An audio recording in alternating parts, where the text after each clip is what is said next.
nou almal hande tot die eer van God. Kom ons stap dit ver, lande tot die eer van God. Of jy kom en of jy gaan, of jy sit en of jy staan, doen alles tot die eer van God. Tot die eer van God. Kom ons fluit met nuwe wysie tot die eer van God. Klink dit uit die seuns en meisies tot die eer van God. Of jy kom en of jy gaan, of jy sit en of jy staan, doen alles tot die eer van God. Tot die eer van God. Of jy kom en of jy gaan, of jy sit en of jy staan, doen alles tot die eer van God. Tot die eer van God. Doen alles tot die eer van God.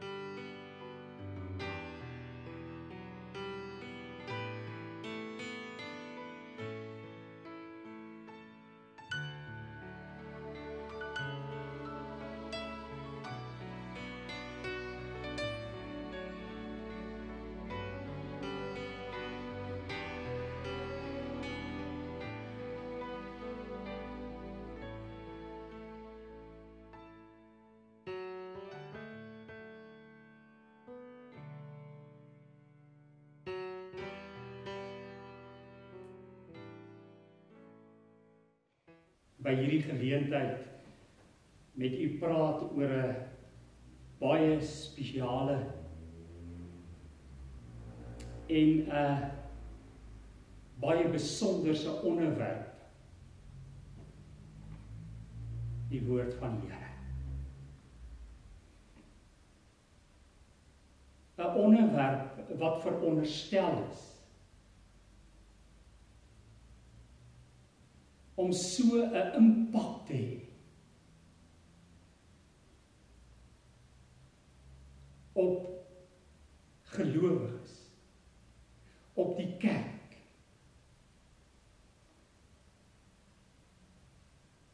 dat dit 'n geweldige verskil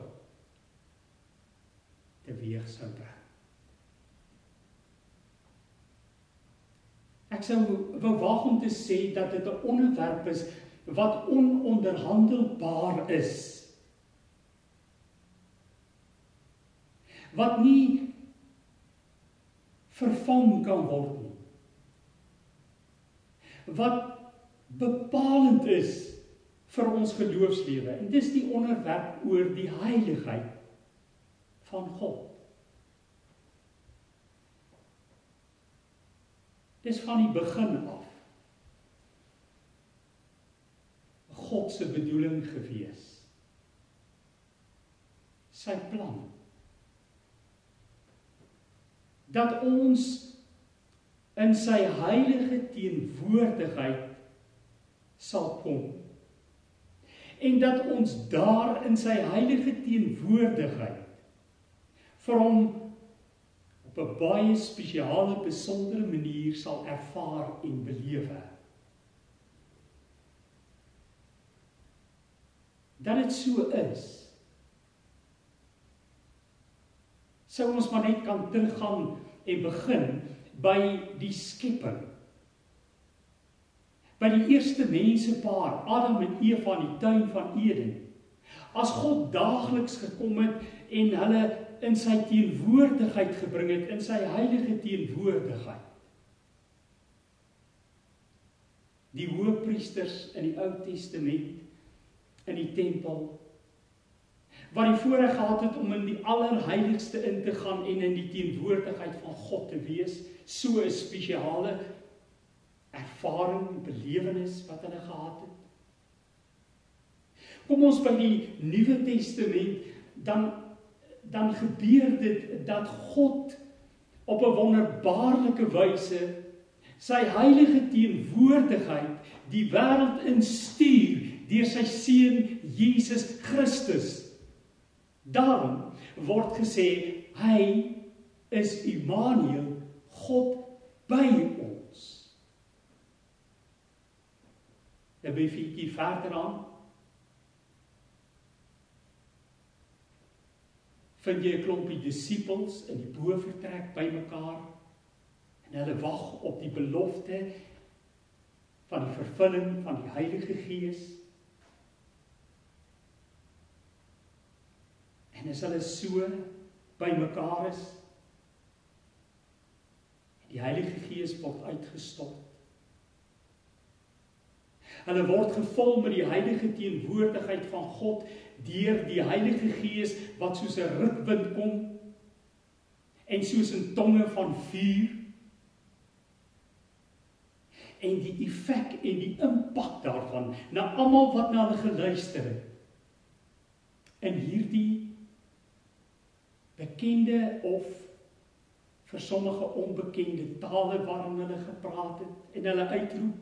Hoe hoor ons hulle in ons eie taal praat en het dit hulle totale lewe verander?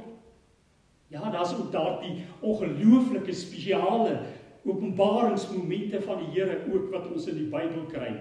Ag, ek verwys maar net vir jou na Abraham met sy seun wat hy moet gaan offer op 'n altaar op die berg.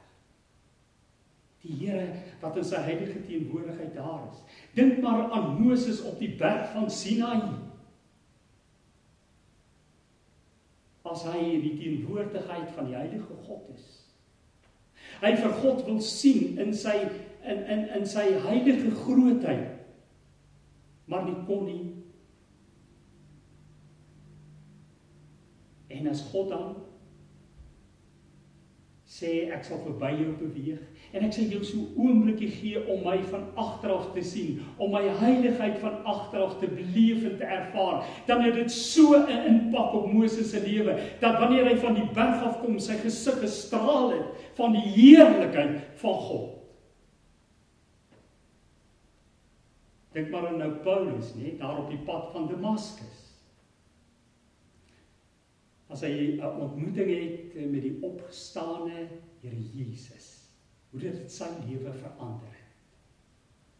Wie hy geword het, omdat hy met die heilige Here Jesus, met die heilige Here, 'n ontmoeting gehad het. Dink maar aan nou Johannes op die eiland van Patmos, waar hy hierdie visioen gehad het. Wat het aan hom gedoen het.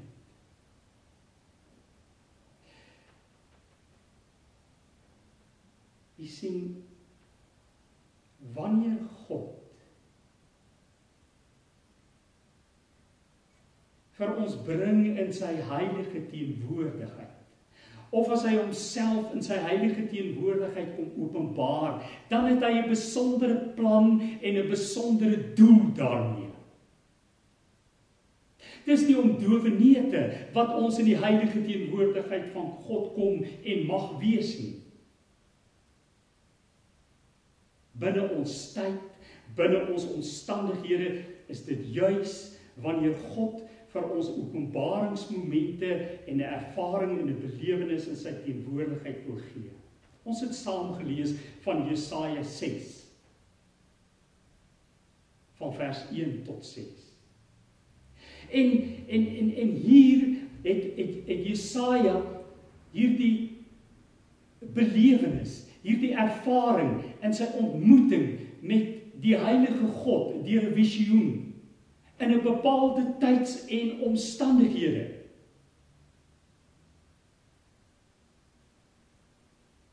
Die konteks, die tyd en omstandighede in die sterfjaar van koning Josia. Hoekom is dit belangrik? Hoekom is hierdie tydsomstandighede so belangrik? Want jy sien, Josia was 'n besondere koning gewees. Was 'n goeie koning, word gesê. Hy het op 16 jarige ouderdom koning geword. Hy het vir 52 jaar lank geregeer. Hy was 'n monarg gewees. Hy was 'n besondere militêre leier gewees. As jy 'n bietjie meer oor Josia wil lees, gaan lees 2 Konings 15 en 2 Kronieke 26.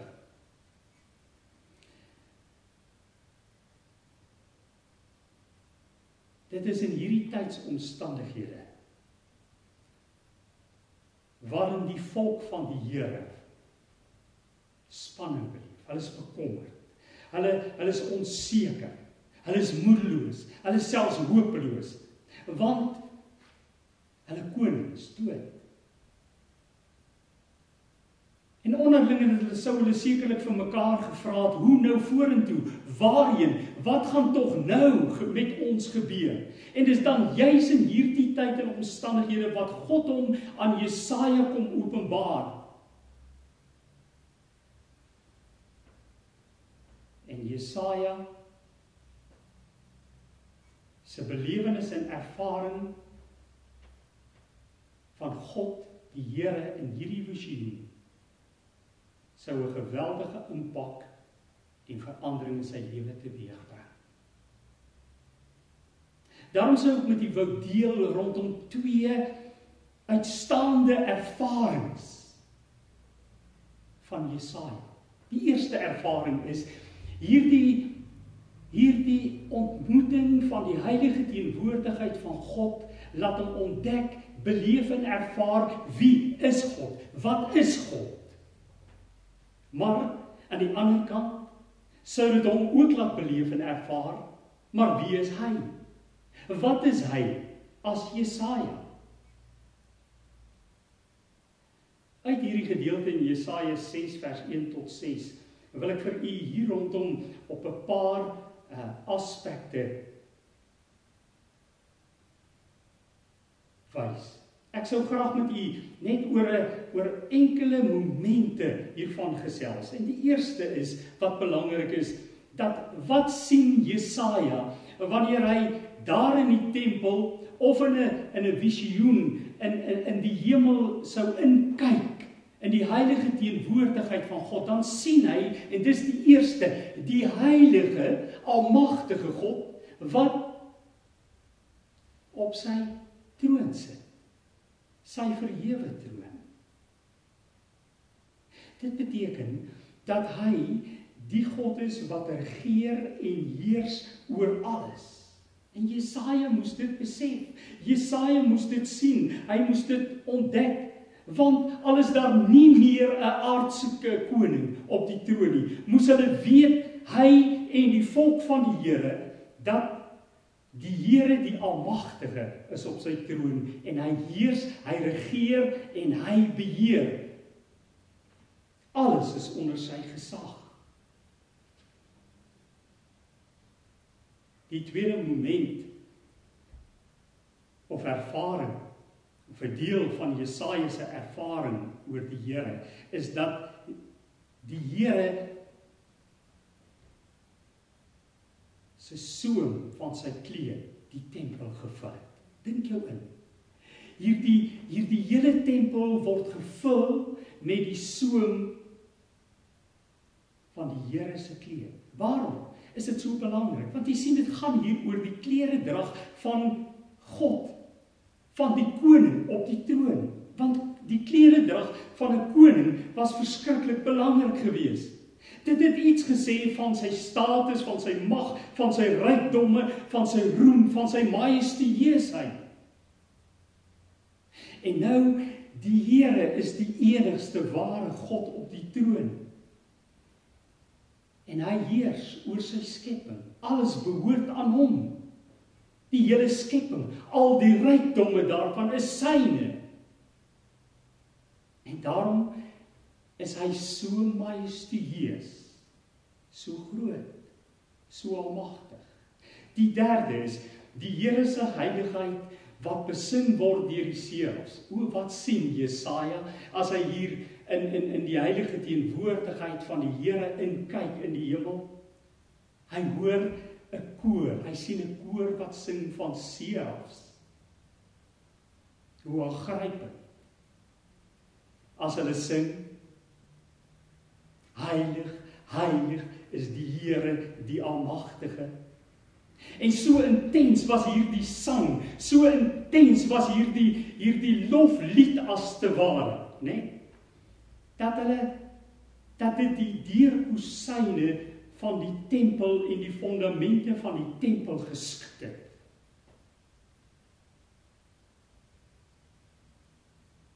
Hierdie lied vir die refrein wat hulle sing, die woorde, is heilig, heilig, heilig. Is die Here die Almagtige. Waarom 3 maal heilig? Maar jy sien in die Hebreëse taal, was wanneer daar klem geplaas is, of wanneer 'n saak beklemtoon is, uitgelig moet word, as daar meer gesê moes word daaroor, die intensiteit, die krag daarvan, dan is dit herhaal. 3 maal. En hier, as ek dit so kan verduidelik, as ons eenmaal sou sê heilig, dan sou dit beteken dat ons 'n klein ietsie oor heilig wou sê. As ons sou sê heilig, heilig, dan sou dit beteken dat ons so ietsie meer, nog meer oor die heiligheid wou sê.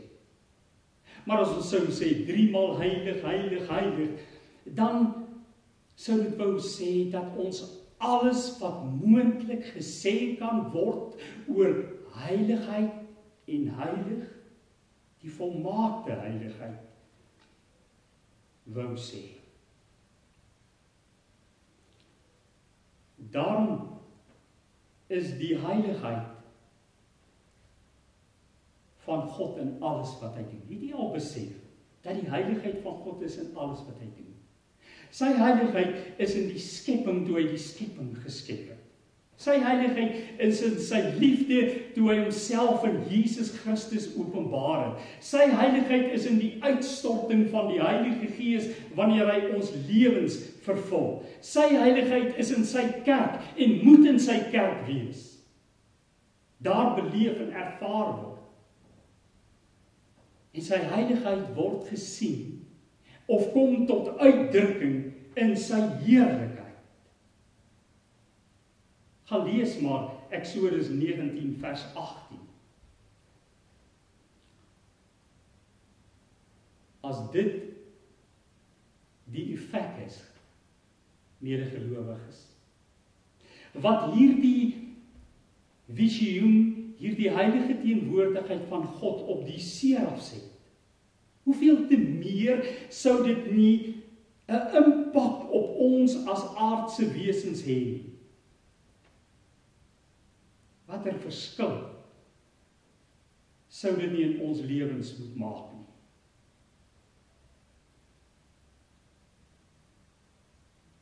Hierdie heerlikheid, die gestalte-gewing van die heiligheid van God, sou uit my lewe moes straal. Hierdie heerlikheid sal uit my familie, my huweliksverhouding met my maat straal. Dit sou, ja, uit die kerk en die gemeente waar ek aanbid straal. Dit sou in my sosiale lewe, daar waar ek in die wêreld beweeg, sou dit straal. Ek sou die stelling wou maak en sê dat hoe intenser en groter die impak van God se heiligheid, hoe groter is sy heerlikheid. Daarmee bedoel ek dat hoe intenser God se heiligheid en sy liefde, hoe heerliker is sy liefde, of straal die heerlikheid van God uit sy liefde. Hoe groter intens die heiligheid van God op my gebedslewe, hoe kragtiger is my gebedslewe. Hoe groter en die impak van sy heiligheid op my gehoorsaamheid van my lewe teenoor God. Om gehoorsaam te wees aan sy woord, hoe groter is my gehoorsaamheid. Hoe intenser sy heiligheid in my lofprysing en aanbidding. Soveel groter sal die heerlikheid wees in my lofprysing en aanbidding. wat is die gevolg? Wat is die gevolg hiervan? Die gevolg is dat die heiligheid van die Here vir Jesaja bring om te vra, wie's ek? Wat is ek? Daarom roep Jesaja uit, wee my, of ellende het my getref, of ek 'n ellendige mens. En dit beteken dat Jesaja besef sy sondigheid, hy besef sy menslikheid, hy besef sy onwaardigheid, hy besef sy kleinheid in die teenwoordigheid van God. Dis wat met ons moet gebeur, wanneer ons in God se heilige teenwoordigheid verkeer. Dat ek my menslikheid, hierdie sondigheid van my onwaardigheid sal besef. As dit gebeur, dan is dit dan wanneer Jesaja kom uitroep, ek onwaardige, ellendige mens. Hy doen dit, die gevolg daarvan is as gevolg van dit wat hy sien, die heilige God. Dit wat hy hoor as die seraf sing, heilig, heilig, heilig is die Here, die Almagtige. En as dit gebeur, dan word die fokuspunt, Jesaja se lippe, die fokuspunt van sy onreinheid, sy mond. En hy sê dan, my lippe is onrein. Ek leef onder 'n volk wat onrein is. En as hy dit sê, dan gaan een van die serafs en neem hy 'n gloeiende kool en dit is so warm, dit is so intens warm dat dit met 'n tang geneem word. En dan word Jesaja se lippe daarmee aangeraak. En as dit aangeraak word, dan kom daar reiniging en heiliging vir Jesaja. Dan verander sy totale lewe, word hy getransformeer na iemand totaal nuut. 'n Nuwe mens. Hy ontdek dat God die Here sonde haat. Dat sonde nie tuis is in God se heilige teenwoordigheid nie. Dat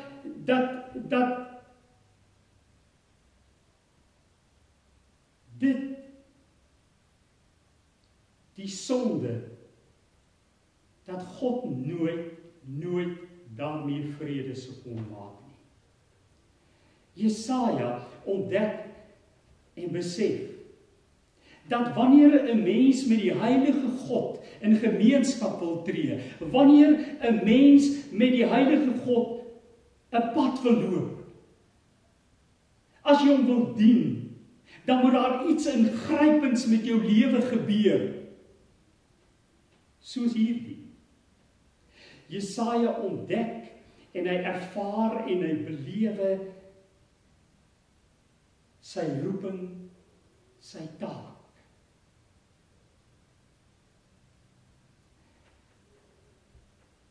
'n handeling van heiliging en reiniging.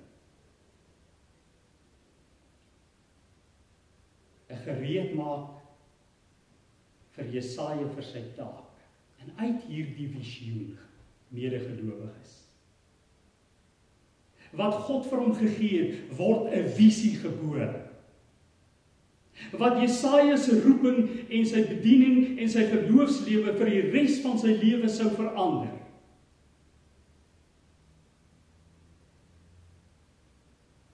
Hierdie visioen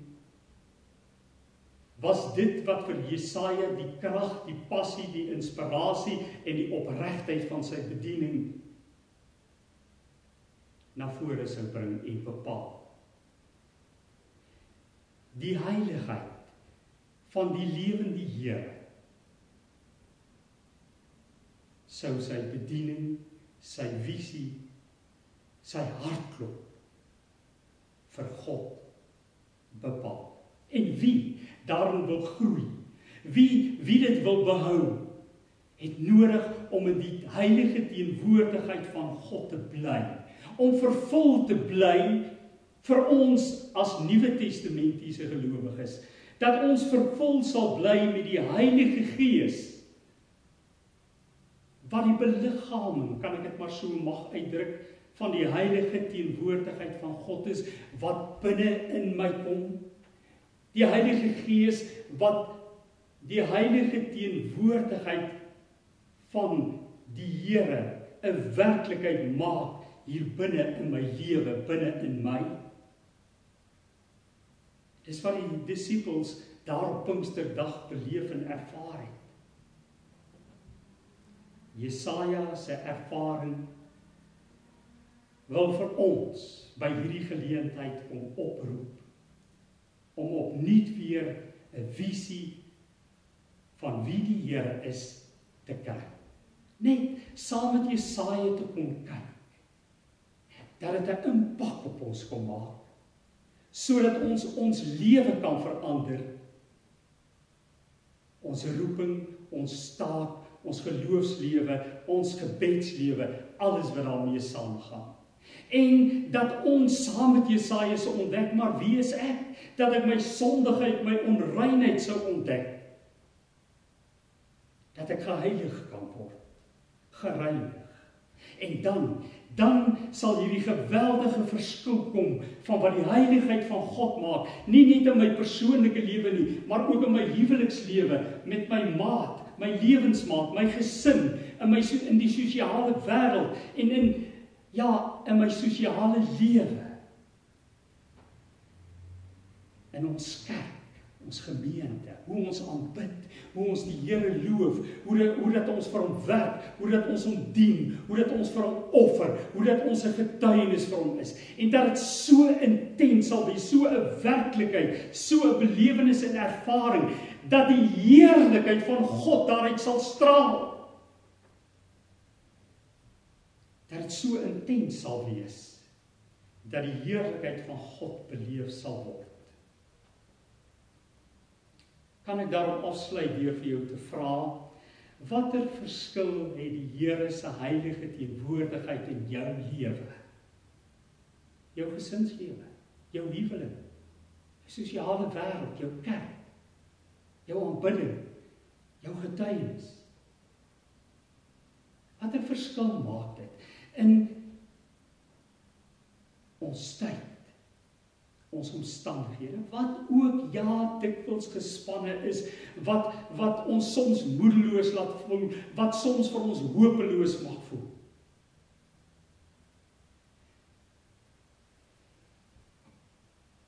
Die Here Jesus kom in sy bergpredikasie, kom hy in Matteus 5 vers 8, en hy sê, wie is hulle wat geseënd is?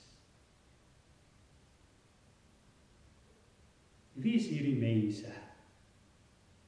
wat God kan sien? Wie is hulle wat hom kan beleef en ervaar? Dan staan daar, geseënd is die wat rein van hart is, want hulle sal God sien. U sien? Wanneer ek my onreinheid besef, en ek rein gemaak word, dan sal ek in staat wees om God in sy totale heerlikheid en sy heiligheid te sien en te aanskou. En dit sal 'n impak, 'n verskil maak in die wêreld, in die getuienis en in my taak vir die Here. Mag die Here vir ons help, geliefdes, medegelowiges, om te weet, te beleef en te ervaar wie die Here is, wie ek is, en hoe dat dit my lewe verander.